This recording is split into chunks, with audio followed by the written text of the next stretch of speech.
आदाब नाजरीन, voice of Gulbarga के साथ मैं सैयद नईमुद्दीन। आज का हमारा एक खुसूसी प्रोग्राम जो गुलबर्गा के मशहूर व मारूफ जिनका ताल्लुक़ मीडिया से है। जी हाँ, हम बात कर रहे हैं आली जनाब पठान सुफियान खान साहब की। ये काफ़ी एक्टिविटीज़ भी रहते हैं और मैंने जब इनके बारे में सुना और इनसे मुलाकात की, बेबाक चैनल भी चलाते हैं और काफ़ी सारी एक्टिविटीज़ भी पहले हुआ करती थी। अब वो ना जाने एक्टिविटीज़ भी क्यों कम हुई, इसके बारे में मालूम करने के लिए आज हमारे स्टूडियो में मौजूद हैं आली जनाब पठान सुफियान खान साहब। सर, हमारा प्रोग्राम चल रहा है, उसके प्रोग्राम में हमारे चैनल में आपका इस्तकबाल करते हैं। पहले तो मैं जनाब सैयद नईमुद्दीन साहब का जो वॉइस ऑफ गुलबर्गा के चीफ एडिटर हैं उनका शुक्रिया अदा करता हूं, जिन्होंने एक मौका दिया कि यहाँ पर उनके सवाल पूछने का और हमारे जवाब का। जो भी है आप पूछ सकते हैं कि क्या मामलात हैं, वो उनके मैं जवाब देने की पूरी कोशिश करूँगा। सर, सबसे पहले ये बताइए कि मीडिया का ताल्लुक़ कब से सिलसिला हुआ? नहीं, आपने मीडिया का सिलसिला कब से शुरू किया? इससे पहले मीडिया से पहले आपके क्या मसरूफियात थे? देखिए, पहले तो ऑब्वियसली एक चीज़ एजुकेशन होती है। मेरी स्टडीज़ थी, फिर अब मीडिया से तकरीबन 8 साल से मैं जुड़ा हुआ हूँ। तो इन 8 सालों में काफ़ी पब्लिक जानती है, तो ये 8 साल हो गए हैं। ये बताइए कि आपका कितने चैनलों से ताल्लुक़ है? देखिए, मशहूर व मारूफ अक्सर लोग शहर गुलबर्गा व आतरा पकना में PNN 24 से आप जाने और पहचाने जाते हैं। इनके अलावा और कितने चैनल से आपका रिलेटेड है? तकरीबन देखिए, हमारा जो कोलैबोरेशन यानी कि जितने चैनल से हम जुड़े हुए हैं, जितने चैनल हमारी न्यूज़ लेते हैं, जिनसे हमारे टर्म्स बहुत ज़्यादा अच्छे हैं, तो तकरीबन 18 चैनल हैं, जिसमें न्यूज़पेपर्स भी हैं, जिसमें एक FM TV न्यूज़ चैनल है और चैनल इंडिया लाइव, ऐसे काफ़ी चैनल हैं। फिलवक्त तो FM TV news channel, PNN 24 news और रेवोल्यूशन व्यूज़ और तकरीबन ऐसे काफ़ी हैं। तो रिसेंट हमारी एक एजेंसी भी आई है, न्यूज़ एजेंसी इंडिया। तो काफ़ी चैनलों से ताल्लुक़ है और ये काफ़ी चैनलों को एक एक्सक्लूसिव न्यूज़ होती है जिसको हम देने की कोशिश करते हैं, वो इंशाल्लाह देंगे भी। अभी थोड़ी देर पहले आपने कहा कि 18 चैनल से आपका ताल्लुक़ है। शहर गुलबर्गा को मैं समझता हूँ और मेरे नॉलेज के हिसाब से और शहर गुलबर्गा के हिसाब से गुलबर्गा वालों का कहना भी है कि आप सिर्फ PNN 24 पे ही ज़्यादा फोकस देते हैं। भाई, ये चैनल है कहाँ? क्या बराए नाम वो चैनल है या वाक़तन वो चैनलों का ताल्लुक़ भी? अभी तक लोगों को मालूम नहीं है कि 18 चैनल हैं। ताल्लुक़ है, लेकिन कैसा है, जो चैनल को जो न्यूज़ लगती है, जैसे कि नेशनल चैनल होता है तो उस पर कौन सी न्यूज़ फिट होती है। तो यहाँ पर FM TV न्यूज़ चैनल है जिसपे काफ़ी सारे यहाँ गुलबर्गा शहर के ही नहीं बल्कि मैं कल्याण कर्नाटक यानी कि हैदराबाद कर्नाटका का हेड हूँ। तो यहाँ के काफ़ी टीम है, सिर्फ मैं ही एक हिस्सा नहीं हूँ जो मैं काम करता हूँ, पूरी टीम है, पूरी टीम मिलकर काम करती है और पूरी टीम न्यूज़ भेजती है। तो आप जिस तरीके से सवाल है आपका कि 18 चैनल है कहाँ, सब चैनल अपनी अपनी जगह पे हैं।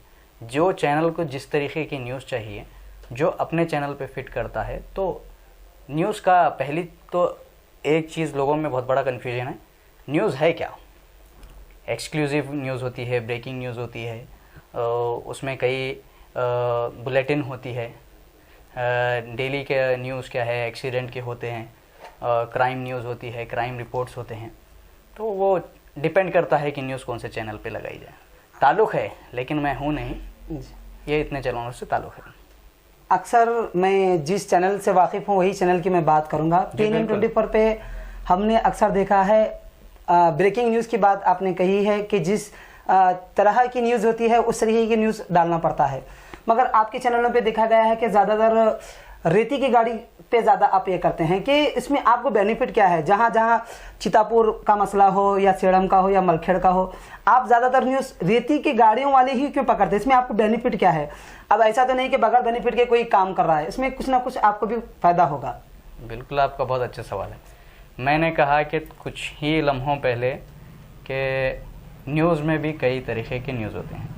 ये रेती का जो मामला है, ये सैंड माफिया इसको कहा जाता है, ये क्राइम में आता है जिसमें इलीगल एक्टिविटीज़ होते हैं।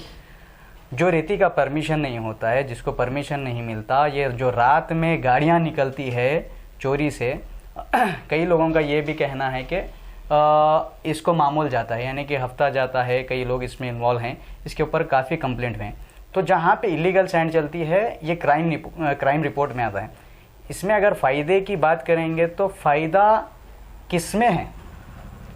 अगर मैं सोचता हूँ अगर फ़ायदा यकीनन फ़ायदा है, तो हम अच्छे काम करते हैं, इसमें हमें इज़्ज़त मिल रही है, सब में बड़ा फ़ायदा है।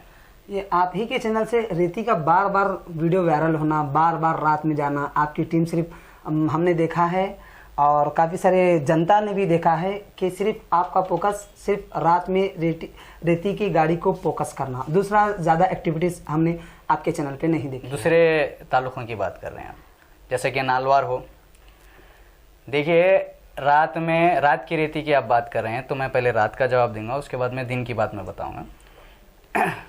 रात में सिर्फ हमारा ही चैनल रेती, तो दूसरे भी चैनल्स को चाहिए कि रात में वो कवर करें। रात में हमने ही सिर्फ इसका ठेका नहीं लिया है कि हम ही सिर्फ रेती की न्यूज़ बताएं, हम तो अवेयरनेस कर रहे हैं कि पब्लिक को रात में आवाम सोने के बाद क्या इलीगल एक्टिविटीज़ हो रहे हैं। तो मैं चाहता हूं कि आप और तमाम जो चैनल्स हैं रेती की तरफ तवज्जो दें, तो इसमें क्या बेनिफिट है आप लोगों को पता चलेगा, इसमें बेनिफिट है या नहीं है।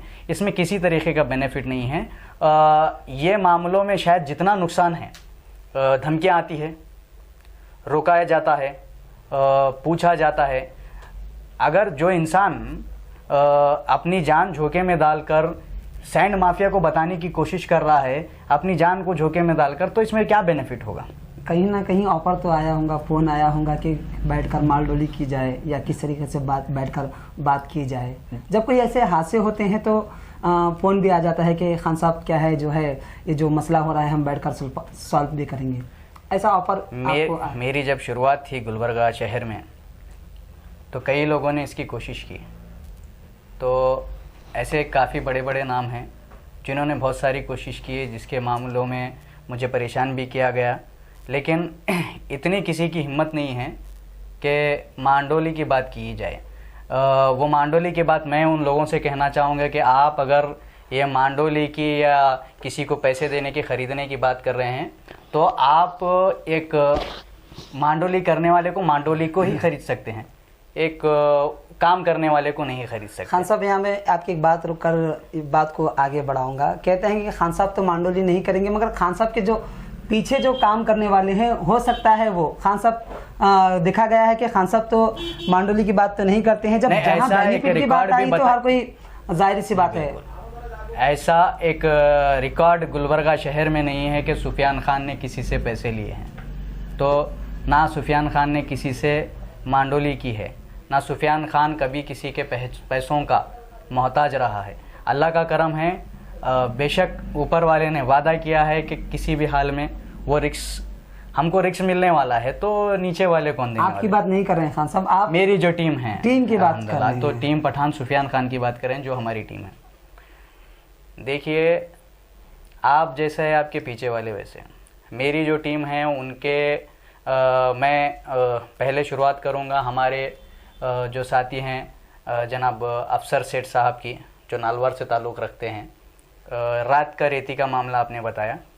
लॉकडाउन के वक्त सब लोगों को घरों में रहने के लिए कहा गया, और दिन में वहाँ से जो टिप्पर का नंबर प्लेट नहीं है, वो टिप्पर जो है 2 चेक पोस्ट से पास होती है, यादगीर का चेक पोस्ट से लेकर गुलबर्गा के चेक पोस्ट। वहाँ अफसर सेठ ने आवाज़ उठाई। तो अफसर सेठ का मकसद सिर्फ सोशल वर्क करना है, आवाम को सपोर्ट करना है। तो ये सब लोगों के अपने अपने बिजनेसेस हैं, अपने अपने कारोबार हैं, और उस कारोबार को करते हुए सोशल एक्टिविटीज़ के लिए लोग टाइम निकालते हैं। ख़ास तौर पे वो लोगों की ख्वाहिश ये है कि जिस तरीके से मैंने गुलबर्गा में काम किया, वो लोग अपने ताल्लुक़ों में, अपने विलेजेस में काम करें। तो अब बात आई अजीमुद्दीन सहूकर की, मैं बात करूँगा। उनके भी कारोबार हैं। उन्होंने मेरे काम को देखते हुए काम को सराहा, और वहाँ पे चितापुर ताल्लुक़ में काम को स्टार्ट किया, और रेती की एक्टिविटीज़ बताए जो चितापुर ताल्लुक़ में। सिर्फ आप जो रेती का जो मुद्दा बोल रहे हैं, मैं रेती के ताल्लुक़ से बात करूँगा, जिसमें और एक टीम की मैं बात करूँगा कि टीम में सभी कास्ट के लोग हैं अल्हम्दुलिल्लाह, पूरे सेकुलर जहन रखने वाले हैं, जिसमें से हमारे अज़ीज़ पृथ्वीराज सागर साहब का भी एक नाम है, जो वहाँ पर अजीमुद्दीन सहूकर साहब के साथ शाना बशाना उनके साथ में इस रेती के इलीगल एक्टिविटीज़ को सामने रखते हैं। रेती के ही नहीं, और सिर्फ मामला कैसा फोकस किया जाता है, कुछ ब्रेकिंग न्यूज़ आई तो अरे आज रेती की न्यूज़ आई, तो ये लोग जो है आज तक चितापुर तालुक का एक बड़ा हेडलाइन है। PNN 24 न्यूज़ की जो आप बात कर रहे हैं, गुलबर्गा शहर में अल्हम्दुलिल्लाह काफ़ी चैनल काम कर रहे हैं, लेकिन हमारा एक थोड़ा अलग सा रोल रहा है काम करने में। इसमें ये बात कहीं से मेंशन नहीं कि दूसरे चैनल काम नहीं कर रहे हैं। तो पृथ्वीराज सागर साहब हैं, उन्होंने काम किया। अब मैं बात करूंगा हमारे गयाजुद्दीन साहब की, जो गयाजुद्दीन मसूलदार हैं, वो हुमनाबाद यहाँ से अगर 100 किलोमीटर तक 200 किलोमीटर तक जाएं तो वो अपने तरीके से, उनका भी हर्बल यानी कि आयुर्वेदिक के वो काफ़ी ख़ानदानी उनका कारोबार है, तो उनका घर इससे चलता है कि हम किसी को न्यूज़ बनाने से किसी को ये नहीं कह सकते कि पीछे की टीम, ये सब लोगों को अल्लाह ने नवाजा है। पृथ्वीराज सागर साहब का भी बैकग्राउंड काफ़ी बड़ा है, उनके वालिद साहब के नाम से भी काफ़ी लोग उन्हें जानते हैं। तो ये चीज़ नहीं है कि नाम के लिए करना या पैसों के लिए करना। मैं सोचता हूँ अगर हम लोग ये सोच छोड़ दें कि हमारा किस चीज़ में ये मांडोली, ये पैसे, ये कॉल, ये लोग, ये धमकियाँ अगर हम छोड़ें तो शायद हम समाज को सुधार सकते हैं। मैं अभी आपने बहुत सारों के नाम लिए, उनमें से एक का मैं नाम लेना चाहूँगा सेडम से हमारे जनाब यसके एजाज़ अहमद साहब, क्योंकि आप वहाँ रेती का मामला नहीं है। यसके एजाज़ अहमद साहब की अगर मैं बात करूँ तो वो काफ़ी अच्छे सोशल वर्कर हैं। कितनी टीम है आपकी, कितने टीम में जुड़े हुए हैं आपसे लोग? बहुत ज़्यादा लोग जुड़े हुए हैं, लेकिन ये लोग लीडर्स हैं, टीम लीडर्स हैं। तो जब आपसे इनकी मुलाकात होगी तो आप उनके अंडर जो टीम आती है, आप उनसे जब आपका राब्ता होगा तो आप उनसे पूछ लीजिए। काफ़ी हमसे 400 से ज़्यादा लोग जुड़े हुए हैं। जनता का एक कमेंट आ रहा है कि अभी आपने गयासुद्दीन साहब का नाम लिया, कि कह रहे हैं कि लोगो PNN 24 का है और उनके हाथ में जो लोगो है वो इंडियन न्यूज़ का है। ये एक्चुअली कंफ्यूजन में है, ये इंडियन न्यूज़ गयासुद्दीन साहब का है या PNN 24 आपका है? ये PNN 24 न्यूज़ ना मेरा है, ना आपका है, ना गयासुद्दीन साहब का है, ना अफसर सेठ का है, ना पृथ्वीराज सागर का है, ना अजीमुद्दीन सहूकर का है, ना यसके एजाज़ अहमद का है। ये जनता का चैनल है। लोगो अलग, फिर लोगो कससे क्या होता है, आपके भी लोगो आते हैं, हम न्यूज़ लगाते हैं। तो इंडियन न्यूज़ का जो नाम है, आपको खुश और उनको मुबारकबाद देनी चाहिए कि उन्होंने इंडियन न्यूज़ उसका नाम रखा है। जनता कंफ्यूजन में है कि PNN 24 है कि इंडियन न्यूज़ है। जनता कंफ्यूज नहीं होती, लोग कंफ्यूज करते हैं। जनता सिर्फ न्यूज़ चाहती है, फैक्ट चाहती है, लोगों कौन सा भी रहो। सर जनता सच सुनना चाहती है, आदमी कोई भी रहो। ये वक्फ बोर्ड का क्या मसला है? आपने वक्फ बोर्ड पर काफी सारे जो चेयरमैन हैं, मैं ही क्यों वक्फ बोर्ड पर बोलूं? नहीं, आप ही ने आवाज उठाए। कई तो बहुत अच्छी बात है ना। हाँ, बहुत अच्छी बात है। खबर बोलिए। जहाँ जहाँ वक्फ बोर्ड की प्रॉपर्टी लोग कब्जा कर रहे हैं, वहाँ पर आप ही आवाज उठा रहे हैं। तो बहुत हम जनता को ये महसूस हो रहा है कि वक्फ बोर्ड वालों से आपके ताल्लुकात बहुत मजबूत, दिन ब दिन मजबूत होते जा रहे हैं। जिस तरीके से अगर कोई मसला लेकर गए तो जल्दी वक्फ बोर्ड वाले देखते नहीं हैं, मगर आपके कहने पर या आपके बोलने पर वहाँ पर जाकर विजिट करते हैं, फिर लोगों को दिलासा भी देते हैं। इसकी वजह क्या है? मैं आपका सवाल बहुत अच्छा है वक्फ बोर्ड के ताल्लुक से। पहले सैंड माफिया का आपने पूछा, अब लैंड माफिया का आप पूछ रहे हैं। लैंड माफिया के ताल्लुक से मैं आपको, अगर आप थोड़ा कुछ वक्त दें तो मैं ब्रीफ करना चाहूँगा। मैं मुख्तसर में ही कहूँगा, क्योंकि बाशऊर लोग हैं, समझ सकते हैं कि ये जो ज़मीन कब्ज़ा करने वाले लोग हैं, मैं इन्हें पहले भी कह चुका हूँ कि हम किसी की धमकियों से डरने वाले नहीं हैं, ना हमारी टीम डरने वाली नहीं है। वो शेर बब्बर तो सिर्फ बातों में कहा जाता है। हमारे पास हमारी जो ईमानदारी की ताकतें इतनी हैं कि वो शेर बब्बर से भी ज़्यादा है। आप नाम के शेर बब्बर ना बनिए, आप ज़मीना कब्ज़ा करना छोड़िए, उसके बाद में आप आवाम के शेर बब्बर बनिए। आप जहाँ तक वक्फ बोर्ड की बात कर रहे हैं, वक्फ बोर्ड का एक जो मामला है, ये सिर्फ मेरा या मेरे घर का मामला नहीं है, ना मेरी टीम का मामला है। रही बात, वक्फ बोर्ड हमारे काम पर तवज्जो इसलिए देता है क्योंकि हमने एक प्रोग्राम निकाला था, वक्फ बोर्ड की ज़मीनें बचाओ, कब्ज़ेदारों को हटाओ। तो ये वक्फ बोर्ड के जो चेयरमैन हैं, उनसे हमारा डिस्कशन हुआ कि वक्फ बोर्ड की ज़मीनें कब्ज़ा हो रही है और कोई ख़राब काम इसमें भी नहीं है, चाहे रेती का हो चाहे वक्फ बोर्ड का हो। तो ऐसे काफ़ी जगहों का हम सर्वे कर रहे हैं, विज़िट कर रहे हैं, वक्फ बोर्ड के नॉलेज में ला रहे हैं, पब्लिक के नॉलेज में ला रहे हैं। जब ये बात पब्लिक में आती है तो कोई भी ऑफिसर हो ज़रा हरकत में आ जाते हैं और इस पर काम करते हैं। और ये चीज़ नहीं है कि हम वोट देना जानते हैं तो हम काम लेना जानना चाहिए। मैं एक चीज़ बोलता हूँ कि काम लेने के तरीक़े होते हैं, चाहे वक्फ बोर्ड हो या कौन से भी ऑफिसर हो या लीडर्स हो। आप उनको अगर सही तरीके से पूछेंगे, सही तरीके से जाएंगे, रूल्स और रेगुलेशन कानून के दायरे में जाएंगे, तो वो बराबर आपका कुछ ना कुछ आपको काम करके तो बताएगा। जहाँ तक वक्फ बोर्ड का मामला है, वक्फ बोर्ड वाकई ये सिर्फ वक्फ बोर्ड बोल के जितने भी ऑर्गेनाइजेशंस वक्फ बोर्ड के लिए काम करें, सिर्फ मैं ही नहीं, उन तमाम लोगों का मैं शुक्रिया अदा करता हूँ। जो खबरस्तान की ज़मीन है, मेरा आपसे सवाल है, क्या ये ज़मीनों के लिए लड़ना गुनाह है? क्या वक्फ बोर्ड को जाके, अब वक्फ बोर्ड वाले भी देखते हैं, वो उनको अच्छा खासा नॉलेज है कि कौन सा आदमी क्या काम करता है।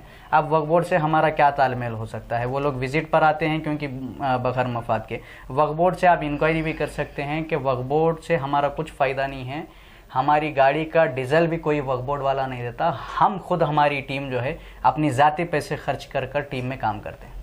काफ़ी सारा वक्त आपका गुलबर्गा में है और गुलबर्गा में आप गुजर भी रहता है। आपका फरीज़ा पहले ये बनता है कि गुलबर्गा में जितनी वक्फ प्रॉपर्टी की बात कर रहे हैं, तो आपका फरीज़ा बनता है कि पहले गुलबर्गा में जितनी वक्फ बोर्ड की प्रॉपर्टी को कब्जा किया गया है उस पर ज़्यादा तवज्जो दे। आप गुलबर्गा छोड़कर दूसरे मतलब दूसरी जगह विजिट कर रहे हैं, इसकी वजह क्या है? बहुत अच्छा सवाल है आपका। पहले शुरुआत भी गुलबर्गा से हुई है, शुरुआत भी गुलबर्गा से हुई है। अब आपके चैनल पे मैं उन लीडर्स का नाम नहीं लेना चाहूँगा जिन्होंने ज़मीन कब्ज़ा कर कर काफ़ी परेशानियों का सामना किया है। मैं नहीं चाह रहा कि वो ये इंटरव्यू देखकर फिर अपनी सीट छोड़ दें, फिर अपने भाग दौड़ में लग जाएं। उन्हें ये चीज़ मालूम हो गई है तो वक्फ बोर्ड उसके ऊपर काम कर रहा है, तो इंशाल्लाह उसका भी खुलासा करेंगे। ऐसा नहीं है कि हमने गुलबर्गा में काम नहीं किया, जहाँ भी कंप्लेंट आती है वहाँ पर हम पहुँचते हैं। और मैं ये गुजारिश करता हूँ कि गुलबर्गा में रहने वालों की जहाँ भी वक्फ बोर्ड की ज़मीन कब्ज़ा हो रही है, हमने कॉन्टैक्ट नंबर भी दिया था कि जहाँ ऐसे मामलात हैं हमें कांटेक्ट करिए। और आपके भी अगर नॉलेज में ये बात है कहीं पर कब्ज़ा हो रही है तो आप हम मिलकर उसमें काम करेंगे, क्योंकि ये आवाम का फ़ायदा है। ये एसएस सईद का मसला क्या है? आपको देखा गया है कि एसएस सईद को आपने गुलबर्गे के हीरो भी कह सकते हैं कि आपकी तरह वो हीरो भी बने हैं। आप टारगेट एसएस सईद ही क्यों बनाते हैं और उनको टारगेट बनाकर दूसरे पे निशाना मारते हैं? जी, मतलब एसएस सईद का इस्तेमाल किया जाता है, ऐसा कहना चाह रहे हैं हम? सियासा आप इस्तेमाल करते हैं सही एसएस सईद को।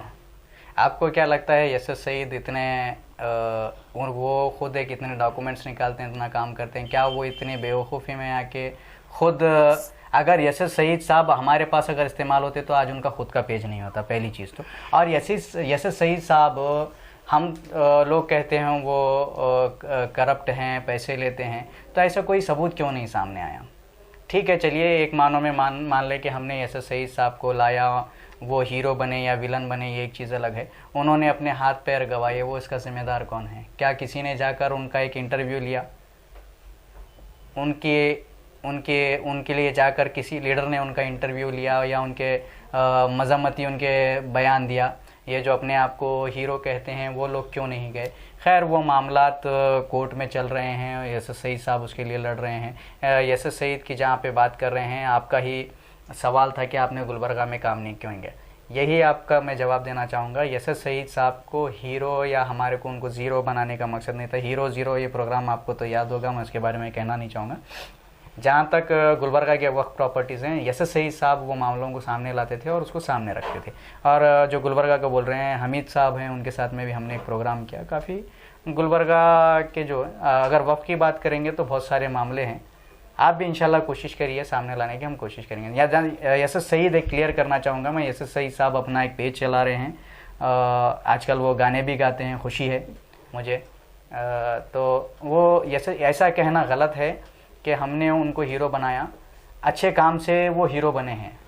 यहाँ पे मैं एक बात ज़रूर अर्ज करूँगा, जनता का कमेंट है, ये पूछिए जनता कि तो पूछने आप वाली। हमेशा जहाँ भी जाते हैं चीफ गेस्ट बनने की बड़ी ख्वाहिशमंद, जिस तरीके से आप पहले मीडिया में काफ़ी सारी एक्टिविटीज़ रहती थी, अब वो आपका दिन ब दिन मतलब वो इंटरेस्ट कम होता जा रहा है, आपकी भी ख्वाहिश हो रही है कि रिबन काटें, आपकी भी ख्वाहिश हो रही है कि चीफ गेस्ट बनकर जाएं, ये ऐसा क्यों हो रहा है? ऐसा मेरी ख्वाहिश नहीं हो रही है। अब जो रिबन कटवाने वाले लोग हैं उनको काम करने वालों की अहमियत मालूम हो गई है। वो लोग चाहते हैं कि काम करने वाले लोग रिबन काटें, लेकिन ऐसा नहीं है, इनकी तादाद कम हुई। जो काम नहीं करने वाले हैं वो भी रिबन काटने वाले लोग ज़्यादा हैं। जहाँ तक बात ख्वाहिश की है, देखिए हर किसी की एक ख्वाहिश होती है कि वो अच्छे काम करें। किसी का हक मारना या किसी का हक काटने से बेहतर है आप चीफ गेस्ट बन के रिबन काटो। और रिबन काटने का जहाँ तक मेरा आप सवाल है, तो मैं चाहता हूँ जहाँ पे इलेक्टेड रिप्रेजेंटेटिव हैं उनसे आप जाकर पूछिए कि जो रिबन वो लोग काट रहे हैं क्या वाकई वो सिर्फ रिबन काट रहे हैं या डेवलपमेंट भी कर रहे हैं। ये आपका सवाल वहाँ पे होना चाहिए, जैसा मैंने कुछ अरसे पहले किया था। और मैं चाह रहा हूँ कि आप उसके ऊपर भी तवज्जो दें। जहाँ तक ये नेगेटिव बोल रहे हैं कि मुझे ख्वाहिश है बोल के, आप जब मुझे मेहमान नवाजी के लिए बुला रहे हैं, रिबन कट करने के लिए बुला रहे हैं, आप जब इज़्ज़त से नवाज रहे हैं, तो मुझे भी चाहिए कि आप बुलाने के बाद में मेरा भी जाना फ़र्ज़ बनता है। वैसे तो मैं काफ़ी सारे प्रोग्राम्स को अटेंड नहीं कर पाता क्योंकि काफ़ी सारे इश्यूज़ रहते हैं। एक बात मैं ज़रूर अर्ज़ करूँगा कि अभी मैं रिबन काटने के मुतालिक पूछ रहा था जी। जहाँ अवार्ड देने की बात आती है जी, वहाँ तो आप जाते नहीं, जहाँ रिबन काटने की बात आती है तो फौरन वहाँ पर चले जाते हैं। ऐसा क्यों है? क्योंकि जिस तरीके से आपको आपकी एक्टिविटीज़ देकर मेमेंटो दिया जाता है भरे लोगों में, वहाँ पर हमने नहीं देखा है। हाँ, जनता ने कहा है कि जहाँ मेमेंटो भी अवार्ड देने की बात होती है, हमने आप पठान सुफियान खान साहब को नहीं देखा। हाँ, जहाँ रिबन काटने की बात है वहाँ सुफियान खान साहब को देखा है। ये इसकी वजह क्या है? आप आते क्यों नहीं है? जब आप आ भी रहे हैं तो एक जगह आ रहे हैं, हाँ, एक जगह नहीं आ रहे हैं। दो बात मैं यहाँ पे क्लेरिफाई करूँगा। जितने भी रिबन मैं काटने गया हूँ, जहाँ पे चीफ गेस्ट बना हूँ, वो हमारी टीम के रिलेटिव फंक्शंस होते हैं जहाँ पे हमने काम किया है, चाहे विलेजेस हो, तो वहाँ के लोगों के इश्यूज़ हमने रेज़ किए हैं। तो गुलबर्गा शहर में कम, अतराफ़ के खेड़ों में ज़्यादा हम गेस्ट के तौर पे कहा जाता है, क्योंकि मैं सिर्फ एक ही गेस्ट नहीं रहता वहाँ पे, बहुत ज़्यादा लोग गेस्ट रहते हैं, तो उनसे भी ये सवाल करना ज़रूरी। जहाँ तक अवार्ड की बात है, अवार्ड सेरेमनी जब किया जाता है, मैं सोचता हूँ कि कई अरसे पहले मेरा नाम कट किया गया था, तो उसके बाद में कई फंक्शंस में मुझे बुलाया नहीं जाता है, क्योंकि मैं जो लोग अवार्ड देते हैं उनसे काफ़ी सवाल कर चुका हूँ। उनकी कई लोगों का ये भी कहना है कि आपको बुलाया ना जाए, इसलिए थोड़ा प्रॉब्लम हो सकती है। तो ये अवार्ड नहीं है। प्रॉब्लम क्या है? ये जब आप प्रॉब्लम की बात कर रहे हैं, किस तरह की प्रॉब्लम आपसे हो सकती है? आप एक दिन जो है PNN 24 न्यूज़ में मेरे जैसा सवाल पूछने की कोशिश कीजिए। जब आपका नाम कटेगा तो आपको इसका होगा। मुझे फ़र्क नहीं पड़ता कि मुझे लोग अवार्ड दें। मेरा रिवार्ड जो है, मैं तो अवार्ड लेने का पसंद नहीं करूँगा। मेरा जो रिवार्ड है, अल्लाह का करम है, जो हमारी जो टीम है किसी अवार्ड की मोहताज नहीं है, हमें रिवार्ड पब्लिक से मिल रहा है। हमारी जो टीम है, मैं स्पेशल टीम की बात करूंगा, जो मेरे साथ में मेरी टीम है, आधी रात को वो टीम मेरे साथ में है और मैं उनके साथ में हूँ। हम लोगों को अवार्ड की ज़रूरत नहीं है। अगर वो नाम काटते हैं, वो अवार्ड फंक्शन में नहीं बुलाते हैं, हमें जहाँ बुलाया जाता है इंस्टेंट चले जाते हैं। कई जगह पे नाम काटा जाता है, तो आप बोलिए जहाँ पे नाम नहीं काटा जाता तो वहाँ पे कैसे चले जाएं? एक सवाल भी होता है।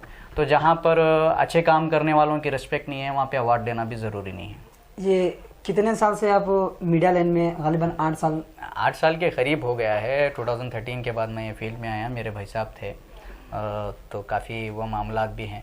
उसके बाद में ट्रेनिंग ली, उसके बाद में कई इंटरव्यूज़ आए। जब स्टार्टिंग था तो मैं सोचता हूँ कि आज जैसे पूरे चैनल्स काफ़ी अच्छा काम कर रहे हैं, अपने अपने हिसाब से, अपने अपने नॉलेज और अपने अपने टेक्निक्स, उनके आइडियाज़ हैं उनके नए नए। गुलबर्गा शहर में आज सोशल मीडिया का दौर है, कुछ भी होता तो सेकंड्स में न्यूज़ मिलती है। आप हैं तकरीबन सोशल मीडिया के फेसबुक पे देखने को मिलता है कि इन्फॉर्मेशन लोगों को मिलती है। इसका काफ़ी सारा एक बेनिफिट पब्लिक को मिल रहा है कि इन्फॉर्मेशन उनको मिल रही है काफ़ी अपने लोग तरीके से। मेरा तरीका अलग है काम करने का। अभी 3 महीने पहले एक नई पार्टी लॉन्च हुई, तो वो पार्टी में लाने में कहीं ना कहीं आपका हाथ है, ये जनता का कहना है। जनता नहीं कहती, जो लोग किसी के चमचे या डोंगे होते हैं, जो बर्तन कभी घसे नहीं जाते, जो बासी बर्तन होते हैं, ये लोगों का ये काम होता है कि ऐसी अफवाह उठाए और बोलें कि उन्होंने पार्टी लाई है। देखिए वो पार्टी के प्रेसिडेंट ना मेरे रिश्तेदार हैं। चीफ गेस्ट थे आप? जी चीफ गेस्ट, मैंने आपको बोला कि चीफ गेस्ट बनना कोई गुनाह है? आप ये सवाल वहाँ भी करना चाहिए जहाँ हम लोगों को अवार्ड नहीं दिया जाता। मैं पूछता हूँ कि उन्होंने बुलाया, उन्होंने मेहमान नवाजी के तौर पे बुलाया, चीफ गेस्ट बनाया, इज़्ज़त दी हमें, तो हमारा फ़र्ज़ है कि जाना। तो उन्होंने कोई ख़राब काम में थोड़ी बुलाया था। वहाँ पे रिबन तो नहीं काटी गई, चलो वहाँ पे कुछ भाषण ही हो रहा था। एक पार्टी का लॉन्च था, उसमें उन्होंने बुलाया, हम चले गए। तो इसमें ये ज़रूरी नहीं है कि कुछ लोग बोलेंगे। पब्लिक का ये सवाल नहीं है, पब्लिक पार्टी को नहीं देखती, काम को देखती है। आखिरी में नाजरीन को, हमारे वॉइस ऑफ गुलबर्गा के और दीगर चैनल के नाजरीन को क्या मैसेज को यही मैसेज है कि आप लोग सही इन्फॉर्मेशन को देखें। रीति के मामले हैं, आज जो रीति का जो मामला है, मैं आपका उसका बेहतर जवाब देना चाहूँगा कि ये इलीगल सैंड बिकने से ये सैंड भी महंगी हो गई है। खैर महंगाई के बहुत सारे वजूहत हैं, पेट्रोल की, डीज़ल की महंगाई, इस पर भी बात होनी चाहिए। काफ़ी लोग खामोश हाथ बंधे खड़े होते हैं, जो काम नहीं होता। तो मैं ये कहना चाहूँगा कि आप जो एक्टिविटीज़ हो रही है, जनता को चाहिए कि वो इलीगल रेती को ख़रीदने से पहले उसका जो ब्लैक में जो रेती बिक रही है उसके ऊपर नज़र डालें। और मैं ये चीज़ सोचता हूँ कि आज का सब में बड़ा मुद्दा है महंगाई के तरफ ध्यान देना चाहिए, इसके तरफ गवर्नमेंट से लड़ना चाहिए। लॉकडाउन के बाद काफ़ी कारोबार ख़राब हो चुके हैं। तो मैं अवामुन्नास से यही गुजारिश करूँगा कि आपसे ही हम हैं और आपका सपोर्ट ज़रूरी है। गैस का रेट है, महंगाई में ये डीज़ल, पेट्रोल, आजकल तरकारी भी खाने, पहले बहुत सारे मामले होते थे, लेकिन आज अगर इंसान कमाने के लिए निकल जाता है तो बहुत मुश्किल है कि उसको घर चलाना महंगाई की वजह से। महंगाई के बारे में अगर एक दिन भी बोला जाए तो कम है। तो मैं चाहता हूं कि महंगाई के मुद्दे पर आप सब लोग आवाज़ उठाइए, पब्लिक ओपिनियन ले।